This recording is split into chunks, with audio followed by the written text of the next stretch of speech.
Good morning, ladies and gentlemen. Bill Jordan here with Art with Bill. I'm your host, Bill Jordan. And whether you're a producer, whether you are a maker, or whatever of art, this show is for you. We believe that people who know people buy from them. That's why we want to tell your story. And today's no exception. We have a fantastic story, and you'll see how it pans out in a minute. From a gentleman all the way from Tucson, Arizona, by the way of Southside Chicago. Good morning, Paul. Paul Hopman, how you doing today? Great. Great. And Paul, before we get started, how was your commute in to work today? Well, the good news is it's going to be 80 degrees here in Tucson, and I work from home. I have a studio. Okay, so you had like a 5-second walk into work? Yeah, it was, you make a cup of coffee and you walk down the hall and you open up the door and I'm working live. All right. So now how long you been in Tucson, by the way? Well, visiting for about 35 years, and for the last little over 7 years, we've had homes here in Tucson. And so where were you living before? Well, mostly, I grew up in a little town called Blue Island, which is just south of Chicago. And actually, the railroad first came to Blue Island, and then they had this suburb called Chicago. And the rest is history, as you can see now. Well, I believe it's snowing in Chicago today. Yeah, it was a few flurries here as well in New Jersey. But I know that you get a lot of snow in Chicago. But Chicago, now tell us, I know you have some fantastic stories about Chicago. Can you give us one or two of those? Well, I could talk about snow. I could talk about most anything. I guess one of my favorite pastimes was really as living as a youth. When we first got a black and white TV, I think I was about 6 years old. And back in the early 50s, what it was like for me was I was infatuated with TV. And the whole culture was, in my world, was cowboys.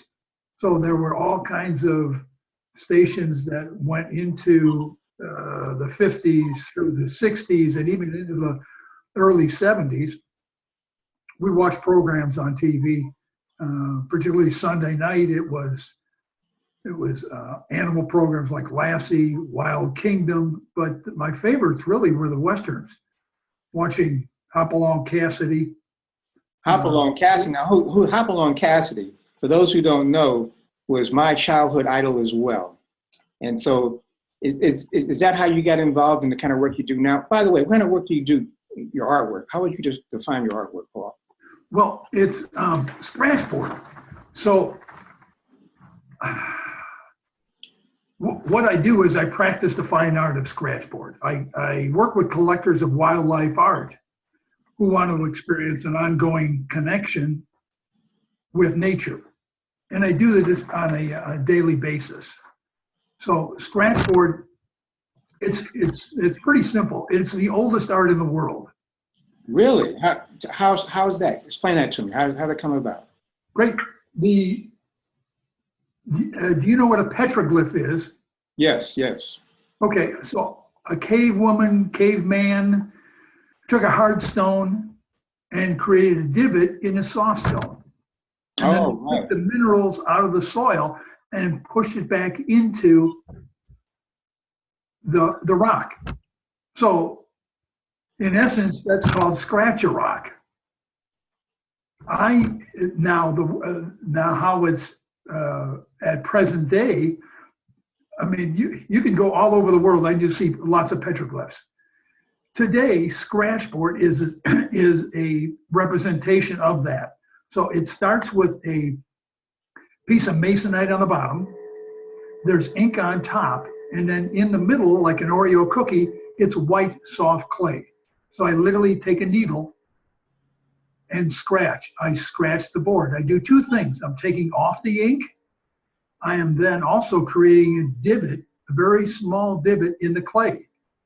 Oh, okay. So I can A, leave it black and white, or B, I can take then different mediums of color like pastel chalk. I can use transparent ink. I use sometimes magic marker, depending upon the illustration or the effect I want to the end result will be. And I push that into the crevices. So that's scratch board. So between scratch rock and scratch board, that's how it started. Oh. And and that's what I do today. Well, how did you get into that? Did someone show you that? You discovered it? How did that happen? Well, it really started with my dad. We had a 15-second conversation. He wanted higher education for me beyond high school. So I really wanted to grow up and just be like my dad and work. Okay. And so he gave me a choice, college, art school. I chose art school. So, wow, okay. American Academy of Art in Chicago. Yes. The first course, it's mandatory, is called Fundamentals. So it was a 9-month course. Every 30 days, you had a different medium. So I started with buying charcoal, and then it would start to go through all the different ways of creating art with all the different supplies, et cetera. And the 7th month, I had 20 days training in scratchboard. Wow. And I hit. I found my medium. I got an A. Okay. So that, for me, an A was a big deal. Yeah, it still is a big deal. It still is a big deal. So, and it's now 47, 48 years later, and I continue to work on scratchboard. I took a number of years off because as an artist, 19 years old, I needed to eat. So Yes. I got involved with I spent 40 years in printing. Oh, So I got to reproduce art and find out all the way from the pre-press and all the things that make it up to actually doing illustrations to then sales. And I called on agencies, and I would take people's art and transform them all the way to a printed project in a box delivered on their doorstep. So you were honing your business skills while you were working at the printing agency. Absolutely. So let's go back for a second. Now, your dad told you had a choice, college or art school. You went to art school. You did well there. Yep. What did he say? How did he feel about that? I had the privilege to have a terrific father that just allowed me choices. He realized that, at 18 years old, he was pretty much, I've developed my personality. I showed prowess working since I was probably 13 years old in different jobs, started off with newspaper routes. And I worked in a bakery. I worked in a bakery for 5 years. So I would get up at 3 a.m. I'd run to work, which is about a mile away. And I'd work from 4 to 8 prior to school. Really? Yep. And that's how I paid for art school. So I took the initiative to, I'm the oldest of 12. Yes. So, wow, 12 kids in your family? Whoa. So the whole idea was I kept looking over my shoulder at my dad, is like, how is he going to afford? Well, first of all, trying to feed that amount of kids. Right. It's 10 boys and 2 girls, and the boys can eat. Yeah, right. And Yep. here's something I want to ask you. I mean, I look at your pictures, your photographs. I mean, you appear to be about 6'6" or something like that. Well, I'm 6'3". I'm just average height from my family. Oh, for your family. Okay. All right. Well, I thought you wouldn't firing the rock in the basketball court. When it came to sports, I was more interested in working and gaining monies for futures. Sports wasn't my thing. My mother didn't allow me to go out for football. She just saw it as violent and wasn't interested. So I worked and I enjoyed it. I really, my father was my idol. Yes. And he, to put food on the table, he had a number of jobs, and he was good at just about everything he touched. So what kind of work, what kind of jobs did he do? Well, out of the Navy in World War II, he worked for Illinois Bell for 44 years. Oh, okay. And as a lineman, cable splicer, outdoors, he was larger than I am. Wow. And of course, did about most anything. He could fix, he would own apartment buildings, and he was one busy guy. So My hero, my dad. right, I see where you get your business acumen from. So that's how I started doing this. And then I developed into with some printing knowledge. I don't own the equipment to make all of my reproductions. Yeah. I have originals that are available. I also sell reproduction prints. So how I do that is I go to local shows, and then I start traveling. I travel the Southwest. On average, I go in between 22 and 35 shows per year. Wow. I have a dedicated vehicle. I put all my artwork in, all my tent, my display. Mostly I do outdoor shows, and I go throughout the Southwest. Colorado is one of my favorites. One of my daughters, we have 3 daughters, grown, married, established. So one of them's in Denver, so I frequent the Colorado. Right. I go to Utah, California, New Mexico, Kansas, etc., and I demonstrate live the entire time. So okay. So you're working at your expos. Yes, and I get to see the beauty of the Southwest. Yeah. Driving, I just see incredible, wild animals. I've seen 100 pronghorns as I passed at about 70 miles an hour, Wow. and they're all looking at me. And I know if I hit the brakes, they're gone. Before we get too deep into that, let's go back to the early days when you're watching black and white TV. Yes. Now, who was your main character? Well, it's funny you should ask, because I think I was 5 or 6 years old, and one of my prized possessions was one Christmas I got Hopalong Cassidy pajamas. And there he is. There's Hoppy right there. And there he is. Yep. So now, for everybody listening out there, Paul has a special offer today. The offer is this: if you can name Hoppy's sidekick or the name of his horse, you get a free Hopalong Cassidy screensaver. Isn't that right, Paul? Absolutely. All right. So that's Hopalong Cassidy, and this is the inspiration, one of his inspirations to do Southwest art. Let's move right along to one of his major images here. Here's the first sample of Paul's work. Tell us about this work, Paul. Well, this is Lily. So sometimes I take pictures. I'll go to ranches, people's homes. I'll do, what I do is domestic, free range, and endangered species. So, and I have a tendency, probably the most popular item that's requested, and then I do, is horses. Okay. So this happens to be, the name of the horse is Lily.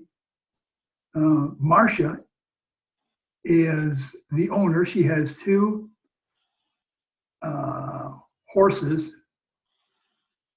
and I was intrigued by the photograph of the long eyelashes.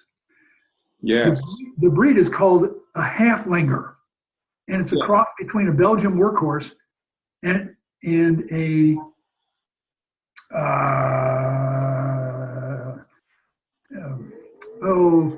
it's a Belgian. Is it like those Anheuser-Busch horses? No. Nope. You know what? I just lost it. So I'll come back. Move right along. Yep. So, and she has 2 of them, and they're extremely an Arabian. Holy smokes, I found it. So it's got the spirit of an Arabian, but they're smaller, medium-sized horses, more round, extremely friendly. Oh. And what was intriguing about this one is I've done lots of illustrations of horses, but I've never seen eyelashes like that. Oh, okay. Is that particular to this particular specimen, this breed? Yeah, to the particular breed, that's correct. Ah. And this is her summer coat. So she's blonde and kind of a, just almost a very slight butternut color. And then in the winter, she turns more gray and then oh, wow. yellow blonde. So, you know, summer coat and winter coat. And, yes, right. Summer coat and winter. Oftentimes I get, I'm on social media. Yes. So I see through either a professional or an amateur photographer an image, and I contact the people, introduce myself, scratchboard artist, and I compliment them on the photo. I ask them, would it be possible to use this for one of my subjects in scratchboard? And for that privilege, in other words, the copyright privilege. Yes. So what I offer is I'll give them the first signed edition print, framed. Oh, wow. And then on the certificate of authenticity, which is on the back of my work, I credit them as a photographer. So it's a win. The whole idea is win-wins. So let's jump into that. You just want to create more win-wins in life. And this is one that really works for most people. Yes, I see that. Let's talk about your framing. You're some type of innovator in the framing industry with respect to your scratchboard work. Is that right? Well, yeah, for the last 4 years, I really enjoy it. So framing is a whole subject in itself. It's amazing. You know, a poor frame, people walk by the illustration and don't give it much thought. If it's framed appropriate for the image, for the room, for the style of home you have, for the region you live in, it's a complete package. It would be, so I frame art, I wrap my art in more art. So it would be just like your wife goes out for the evening. She, you know, puts her hair up the way she wants it. She dresses herself in a nice outfit. She puts on jewelry, and the whole idea is it's a nice package. So what I do specifically is I harvest mesquite, ironwood, and different hardwoods from the desert, from the Southwest.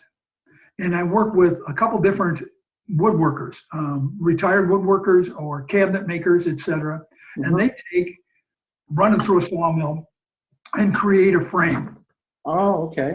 That's all handmade. And I use, then what I do is I take it back to my shop, which I have a shop where I do all the woodworking. I start sanding, and then I inlay turquoise and chrysocolla. What's chrysocolla? What's that? So chrysocolla, actually it was Cleopatra stone. Oh, okay. So it's a copper-based mineral, and it comes in blues and greens, etc. Wow. And many different other minerals in it, but okay. It's fairly common here in the Southwest. So turquoise is extremely expensive. And I have some of that depending upon the requests that I get. It comes in blues and greens and different colors. And how I gather all these stones is, I go to abandoned mines, and you have to be careful about that. I go to the Gem Show, which is in Tucson, which is the largest show here in the world. So it's right in my backyard. I'm pretty excited about that. Yes. And then if I'm out in the desert, occasionally I'll find different stones. The advantage of chrysocolla and turquoise is it's soft enough where I can take it, crush it into very, very small pieces all the way down into powder. And then I use different epoxies and glues, etc., to embed that permanently within the frame. Oh, I see. Okay. So, Yep. so here's a question for you. Yeah. Take us through your average day. I mean, what time do you get up? What do you do? Do you have to walk? My average day is, I guess it's training from the bakery. I get up about 5:30, sometimes 5, sometimes earlier. Today was 5:30. So I would check my emails. I'd go through the process. I've already outlined my day. Most mornings I'll go off to different suppliers, either to pick up prints, frames.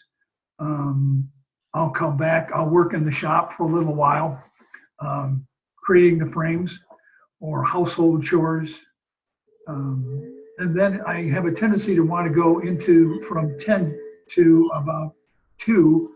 I have a tendency to want to go into the studio. I still have great light coming in the morning. And I work on my illustrations. You know, some of them, you know, I can do. Some may take me an hour if I do a real long, a very short piece or a small piece. Yes. And then I can go into, as the examples come up, I can speak to what's the longest piece, how do I do it, what tools do I make? I mean, we can go on and on about all that subjects. So you work from between what, 11 and 2, you do your artwork, and then in the afternoon, what do you do? When do you have lunch? When do you have dinner? Well, I take breaks because working with scratchboard, what I need is my eyes and hands, and I'm blessed.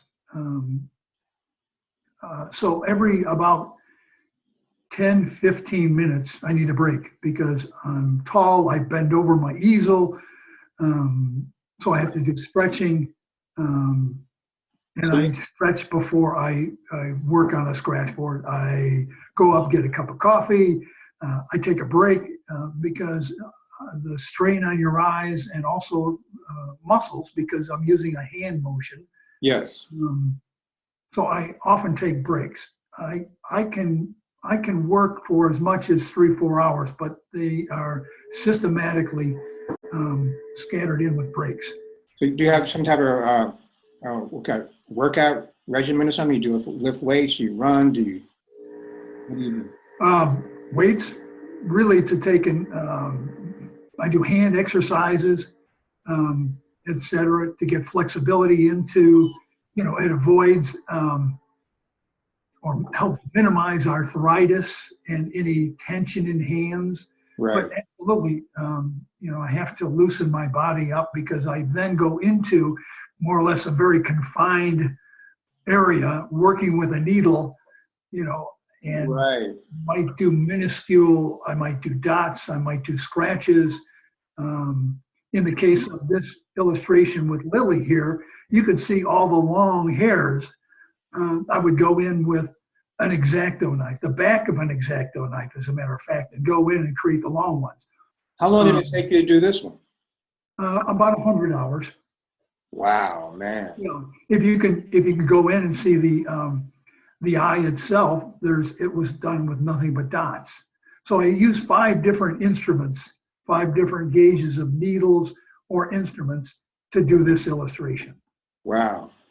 All of my tools, it's very simple. All my tools fit in a small shoebox. you have no brushes, huh?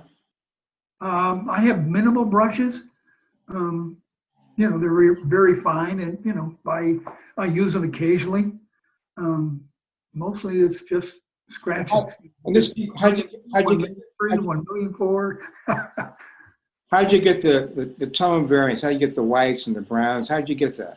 How do you do that? Well, after I'm done black and white, then as I spoke before, I can use 3 different mediums of magic marker, which in this case does not work. I'll use ink, transparent ink. And this was all done with pastel chalk. So it's a dry method. So what I'll do is I'll lay down a tone. I'll spray it lightly with a workable fixative. And then I'll come back with a second layer of chalk spray it, come back with a third one. And I could be plus and minusing the amount of pastel colors accordingly until it's resolved. So the whole board started black. Everything else is removed. Okay. Yep. I know you mentioned that before, that the blackness has something to do with the image. Yes. Well, here's a sidebar question for you. And I'll make a crude analogy. Since you're from Chicago, I'll use a Chicago analogy. You know, we have a guy named Michael Jordan. Yes. And Michael Jordan was a great basketball player. Phenomenal. Yeah. The best. Yes. Yeah, I think so. But he had a coach, right? Coach. Yes. He had Coach Phil to keep him on his game to make him better. Yes. Who's Paul Hoffman's coach? Great question. So in the world of scratchboard, there's an international organization. And it's just, you know, to go online and find it, it's very simple. It's scratchboardsociety.com. Okay. In the world of scratchboard, there are 14 masters in the world. So originally started only 5 years ago. I'm getting mentored by 3 different masters. Wow. And you said 14 or 40? 14 in the world. Wow. Okay. The Scratchboard Society is there are a number of scratchboard. I mean, it was very popular back in the 50s and 60s to have this in an art school. Excuse me, in an art program in school. So what I do is I communicate with these people and other scratchboard. In the Scratchboard Society, it's a growing organization. There's about 200 of us worldwide. There are many other people that do scratchboard that do not belong to the society, but the society is growing. And what do your coaches, how do they help you? What do they say? Well, most of the communication is all done online. After I'm done with the scratchboard, or if I have a question, I can go on the internet and ask them accordingly. I may send them an image and get coaching. I would say Heather Laura is a scratchboard master in California. I drove to California. Okay. And I was in an inquiry because I had only used transparent ink just a few times in a very small area. Heather Laura does illustrations 24 by 36. Wow, man. In other words, and she'll spend 300, 400, 500 hours on an illustration. So in the world of scratchboard, Heather, she's amazing. Yeah. So I went and I spent about an hour and a half with her, and I created. She helped coach me on a bison, the bison illustration. Is that the one we have in the queue? Yes, sir. You want to go to that one now? Absolutely. I'd love to talk about it. Okay. There you go. Okay. So it was the largest board I've ever done, 2436. Okay. I had illustrated it and scratched it all black and white, and was in an inquiry about how to use ink at this particular scale. So what I got from Laura, from Heather, was that I could do it all black and white, and then ink it all, color it all. And then she showed me how to re-scratch it black and white and ink it, re-scratch it black and white, ink it. Oh, I see. Okay. So I did that process, and what it does is I'm now removing a lot of the black ink. Yes. And putting, and now I'm putting ink where the white clay is showing. So what I'm doing is I'm creating an under fur. Oh, wow. So what I did this about 7, 8 times. in specific areas. And overall, I did it 6 times. And then at 7, 8, I went back in again and again. So I would re-scratch it, re-ink it, re-scratch it, re-ink it. So this process took 250 hours. 250 hours. And that's the Right. So it took me about 3 months to complete. Yes.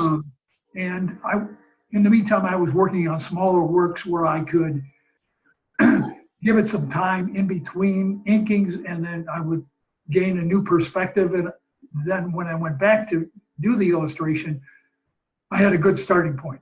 I realized what was next. It's like, okay, because if you work on it systematically over a long period of time, you get jaded. So I have to walk away from the art, leave it be, and then come back, and then all of a sudden it's obvious to me what's next.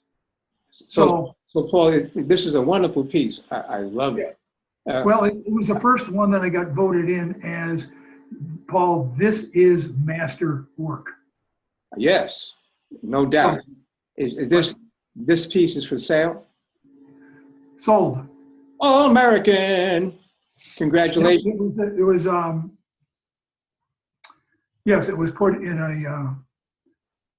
a private event, and here in Tucson, very proud to be a part of the exhibition. It was in an exhibition with 316 artists, 430 pieces. Wow. It took best of show. Whoa, go ahead. You modest. Go ahead, man. So, well, it's a real mark, and it broke my heart to sell it because yes. It's and right. So anyway, now, so this is the first one, and right now to be a master,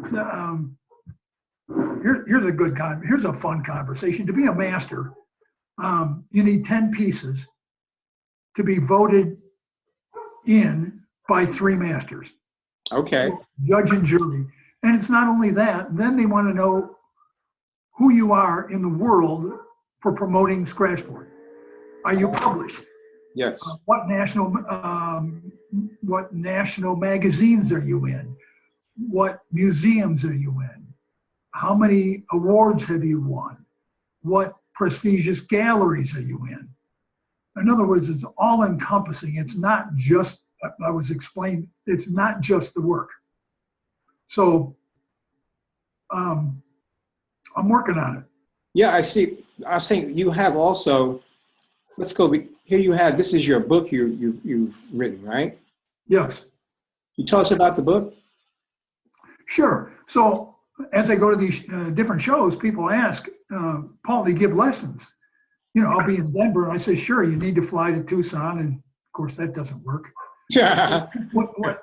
What I did was create the first book of Scratchboard, and how and why I titled it was, it's simple. I've given art lessons, been involved with different non-for-profits, et cetera, and always been interested in art. I watched our 3 daughters grow up, and I found that the high creative stage is about 11 to 14. Okay. Now, that's the concentrated stage because they're just high creative. And before all the noise starts in with all the hair and the makeup and all of that stuff, this was now going back a few years ago, and now it's earlier, but high creative stage. So what I did was I went into a photographic studio and I did a illustration of a small bear. Okay. All those slides and converted them to a 20-page book.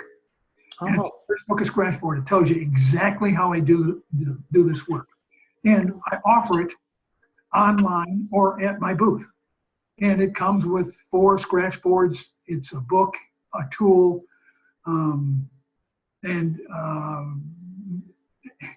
so not only are people purchasing it for gifts, holidays, birthdays, etc., for youth, but seniors are buying it because they have the time. Yes. And rather than taking on other artwork forms, you can always go to a watercolor class or an oil, but Here, it's tabletop. You can do it at your kitchen table. Exactly. So it's a minimal term investment, and all it is hand-eye, hand-eye, hand-eye, hand-eye. It's exercises in hand-eye. Hand-eye exercise you use every day. Use it on a computer. So Paul, let me ask you this: hand-eye, hand-eye. A lot of people in the baby boomers, Yes. they're facing that thing called, what's it called? You can't remember. It's called Alzheimer's, right? Yes. I'm thinking, and you correct me if I'm wrong, but this will help sort of like stave that off, or keep it from coming so soon. What do you think about that? Well, great question. Yes. So part of my teaching is I'm going into retirement homes. Okay. I lived in Florida for 2 years.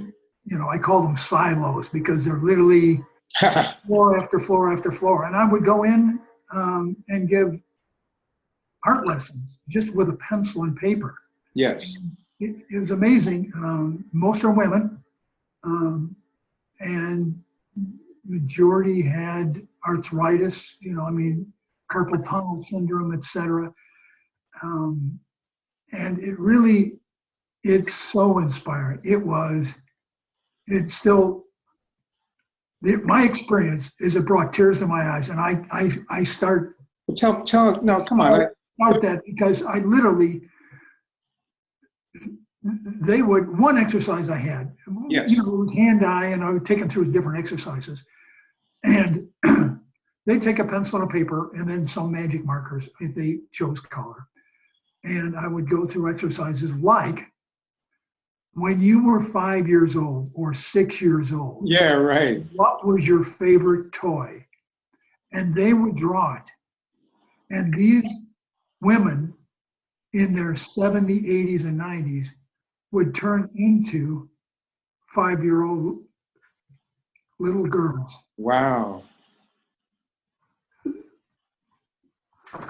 And so I have to tell you, it was so moving to see that. I had all the pieces on a small card table, and they would walk around, and all they would do is giggle and compliment each other. And they'd talk about their first toy that was memorable when they were 5 and 6 years old. And what they did was they drew better than they ever thought before because it was in their mind. It already was established, and they could picture it, and they thought about that for years and years and years. And all we did was bring up a memory. Yeah, right. So that really was the start of my trying to go beyond my daughters with art lessons. Saturday mornings it was easy. I had a cup of coffee, and we would do a half an hour of art lessons before the cartoons or before jobs. So I did that just on a family basis. Now I take it. I was looking for something to do down in Florida. We lived there for about 2 years. I wanted to become involved and give something back to the community. So now here I'm in Tucson, and Friends of Western Art funds 38 schools with art supplies. So wait, tell us about that. Well, who are the Friends of Western Art? What do they do, and why are you involved? Well, Friends of Western Art is literally, it's a non-for-profit. And here in Tucson, they do a couple of things. There's about 150 members. And every month for 9 months, because the summer people go back to maybe a secondary home or go off to the coolness of the mountains or etc., because it's a little warmer for some people here in Tucson. I live here year round, and I've learned to adjust to it. And it's 80 degrees there today, you said? Yes. Oh, poor baby, poor baby. Yeah, well, it's gonna drop down this weekend to the high will be 52. So ooh, that's a serious drop, 30 degrees.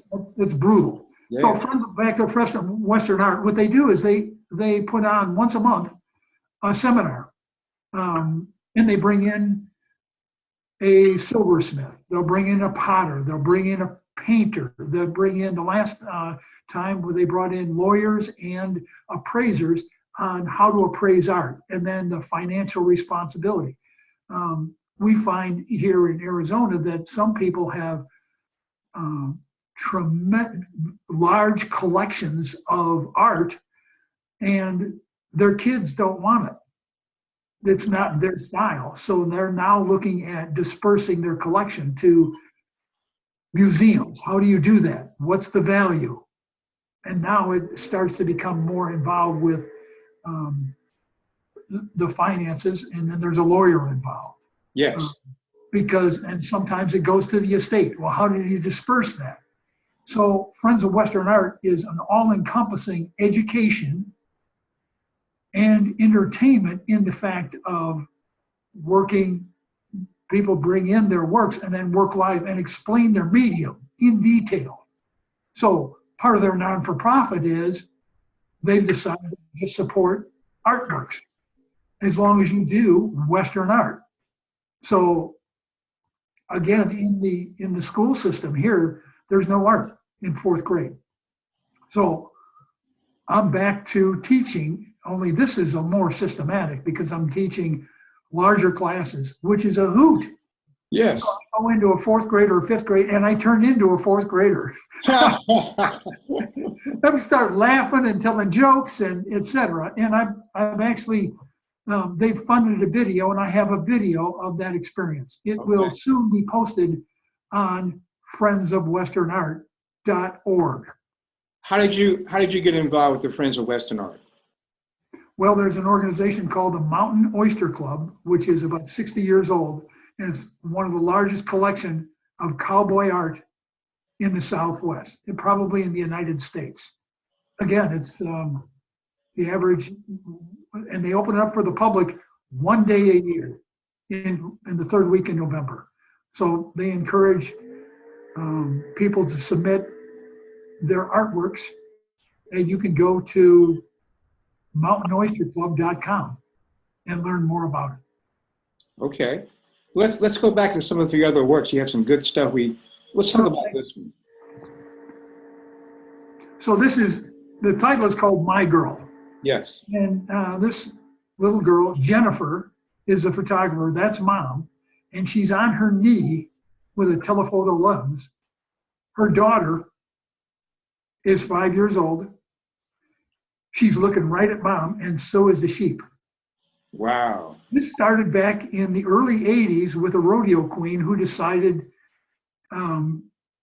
one way to get youth involved with rodeo was to mutton bust.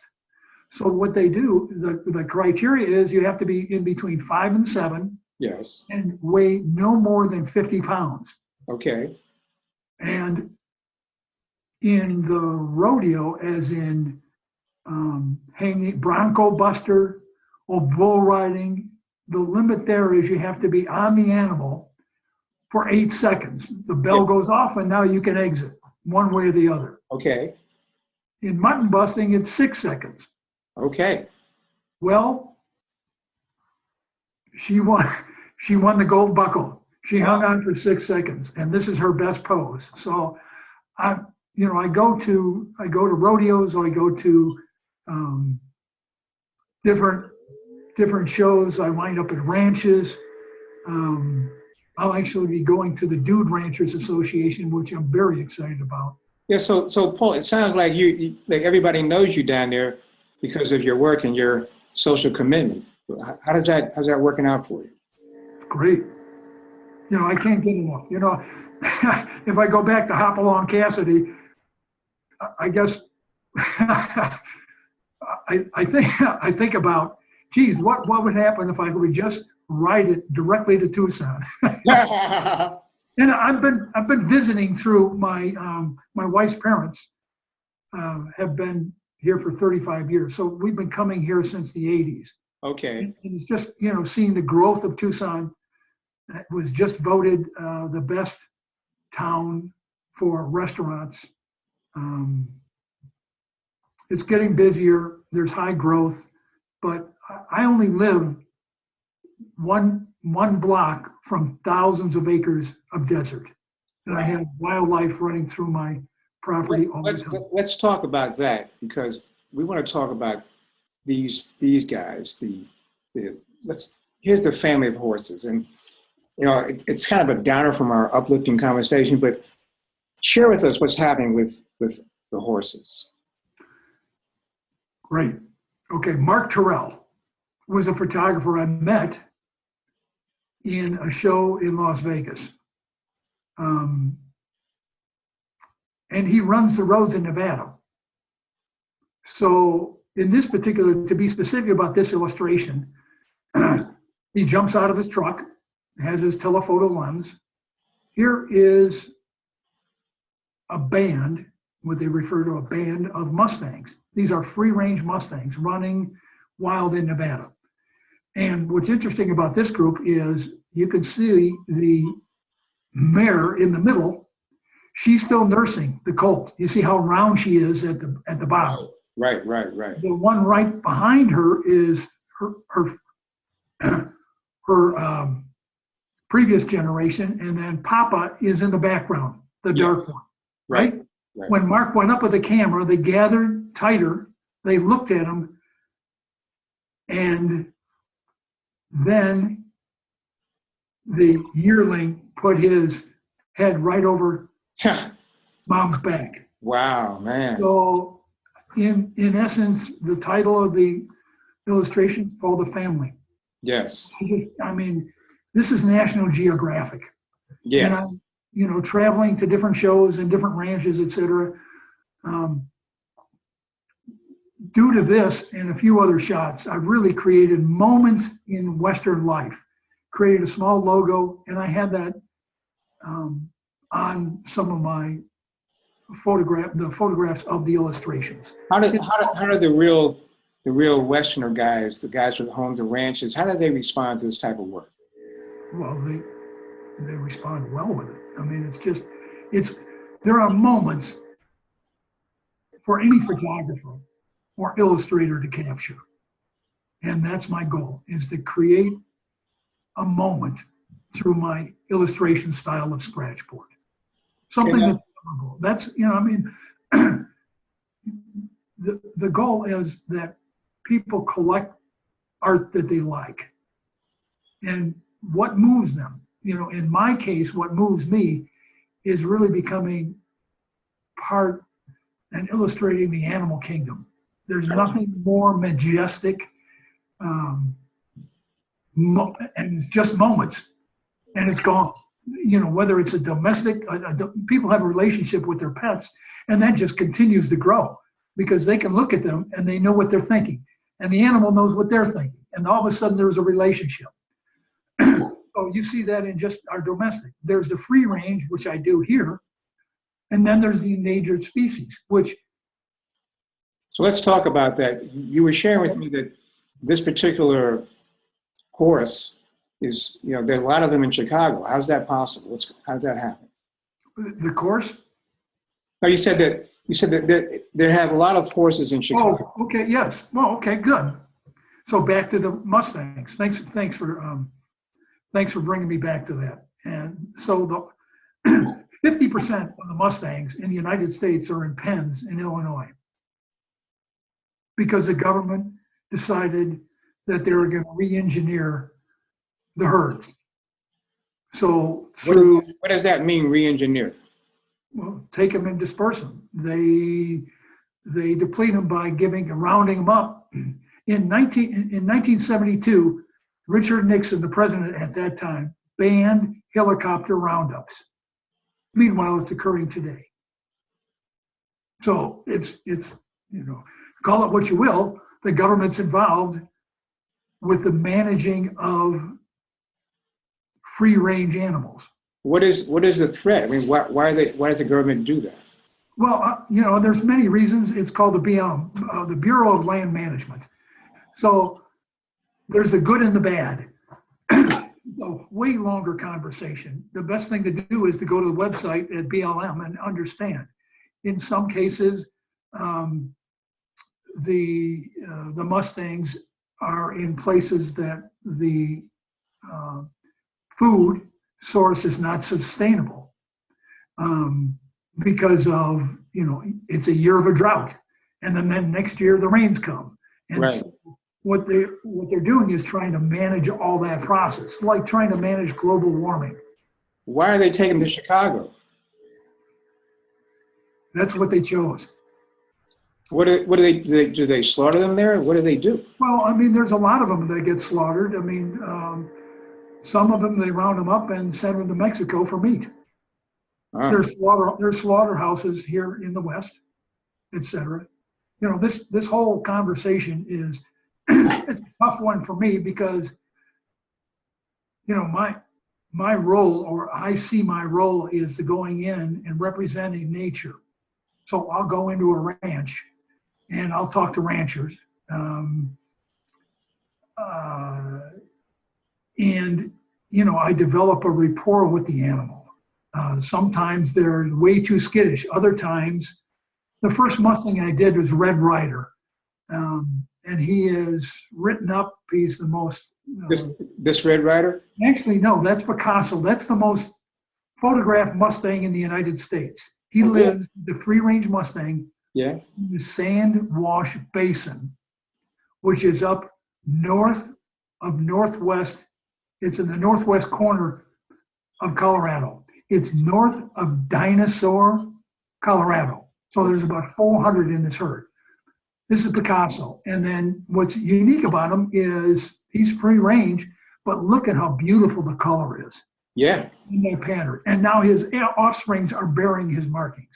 Oh, okay. Now, John Wagner is the photographer, and I've done 2 different illustrations of Picasso. And he's the most prolific promoter of the free range of the Sand Wash Basin, and has posts. He'll send me posts every day on social media, Facebook particularly. If you go to John Wagner, you'll find his posts. So there's people that are passionate about nature, and I have a tendency to want to follow them and listen to the story and then represent them in Scratchboard. Now, could you give us some information or idea about your philanthropic charitable work with respect to these issues? Sure. On my website, there's 5 different charities. I chose them, and I give 10% back to the charity, depending upon which show I'm going into. Or people request, gee, here's my 5 charities. Where would you like part of the fee that I collect back to which charity you would like? So, as an artist, between all the shows I do, some of the commissions, getting known, selling, manufacturing the books, and what it takes to be an artist and to be more of a philanthropic attitude, it takes something to do that. So, what do you mean by that? Could you share with us? Probably, it has to come from within. Yes. So more than a year ago, I decided, you know what? I'm going to live the life that I want. If not now, when? So I decided to just become involved and then to state it on my website, specific charities. And then I've got a story behind every one of them.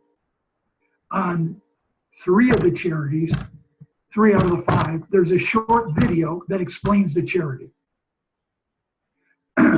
On Friends of Western Art, it doesn't have a video, but it will soon. The Mustang Foundation of America does not have a video, and that is supporting free-range Mustangs. And I donate to that, and it's really about supplying them food during the tougher times, depending upon the season. So in other words, let's say there's a hard winter, they don't have anything to eat. Somebody goes over there and drops some hay or whatever they give them. Is that right? Alfalfa, yes. Yep. It's simply because I do Mustangs. I really enjoy doing Mustangs because it's a free spirit. You know, there were many people talk about when were horses here, and they, you know, pretty much it's known that the Spaniards brought the horses, but they found petroglyphs, and they found that they're dated back years and years and centuries before the Spaniards got here with horses. Absolutely. Yeah, they find sites where they've got decomposed bones, etc. So we don't know. You know, every year they have a new discovery. Whatever. Yes, that's true. And so the petroglyph where they found this. Oh my God, we got a mammoth here. How do we get a mammoth? Right. You know, in Arizona or whatever it may be. You know, the structure of the earth is just so complicated and so old that, you know, with research, we're finding more and more, and we continually get educated and educated. You can get lost in education. You can. So the reason I did it is because it's just what I did, and I decided to do it. So I'm happy. And I donate and I follow causes. And I'm happy you do. Congratulations. Thank you. I went, oh, what about this wonderful piece here? Well, it's wolves. Some people are passionate about wolves. You know, the criteria on breeding dogs with wolves is interesting. In Arizona, you can only have a wolf as a pet as long as it has 50% dog in it. Why is that? Because the government decided that. That's why.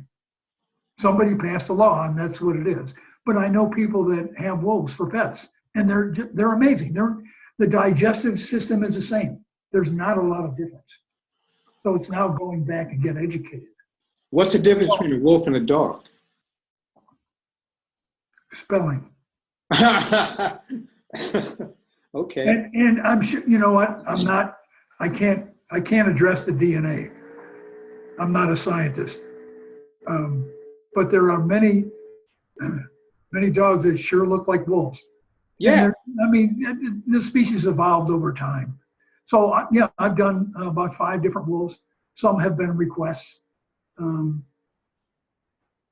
people are passionate about wolves. I mean, the German people, I've had 3 different sales where people visiting this country here come over to go to the Grand Canyon, and they meet me at different shows, etc. And they love wolves and will tell you appropriately. It's a magnificent animal. Right.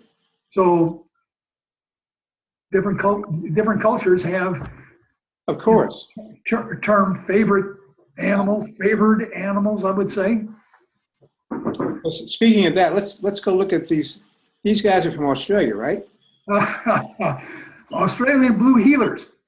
They're amazing dogs. Now these are what in Arizona we call race dogs.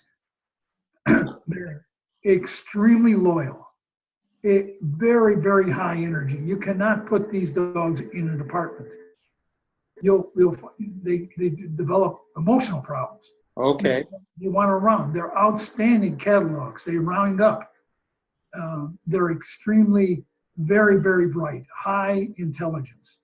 So there's border collies that are, round up sheep or cows or whatever have you. But Australia, and these guys they're neat looking. They're just a high energy dog. What do? They round up sheep or what? Sheep. They'll round up people. Really? Yeah, if you've got a family, I know people with families, and mom goes out to the car and they'll round up the kids. Really? Yes, I know people with these, and I actually know.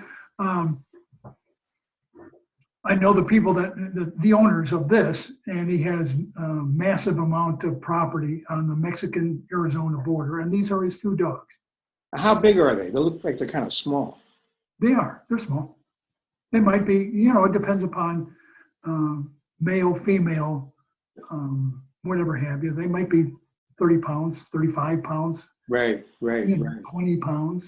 But I can see the intelligence in their eyes. Ooh. Isn't that something? See, now that you just brought up a good point. You see something in their eyes. And that's the point. When I do illustrations, you'll see something and it'll mean something to you.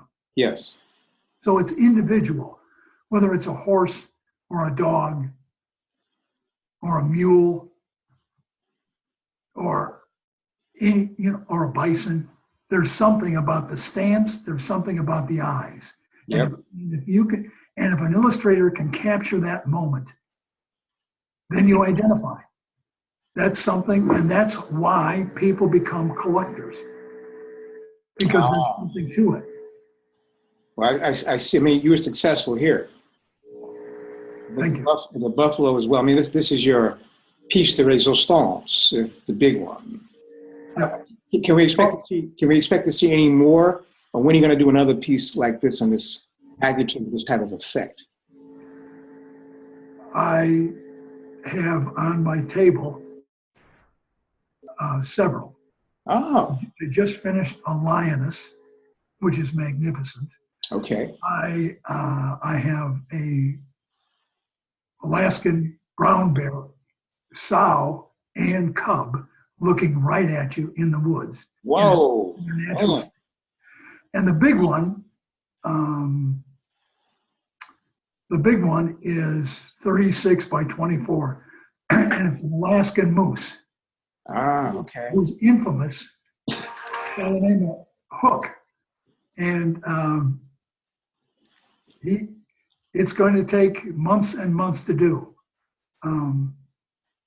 I work at my studio, obviously, but then I also work live during the show. So I'll bring whatever I'm working on for people to see, and I can explain the art of scratch board. That's marvelous. So let's we did that one. We did your book, and this is your Wildlife Conservation Society logo.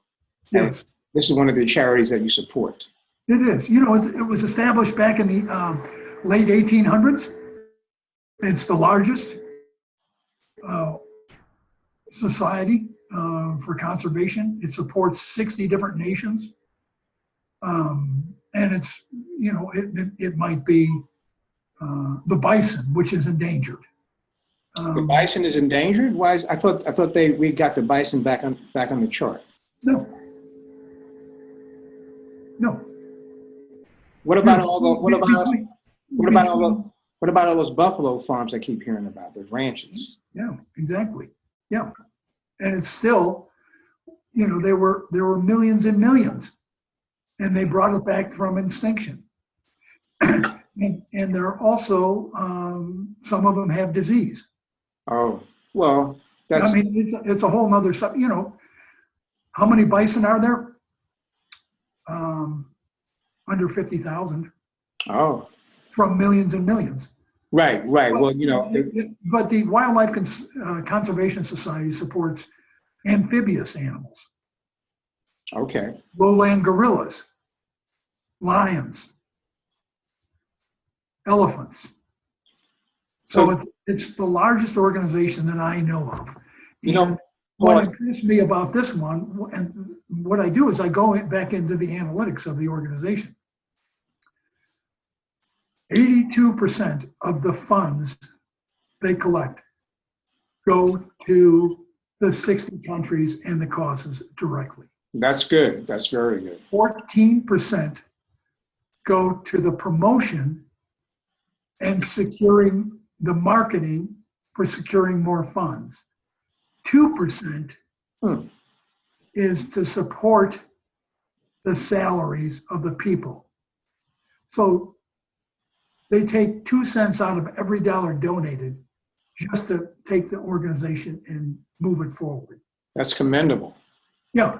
Where are you going to find the largest organization in the world of this type that only takes 2%? Now, Paul, some of the organizations that I support give 100%. Really? Well, American Mighty Warriors, started by Debbie Lee.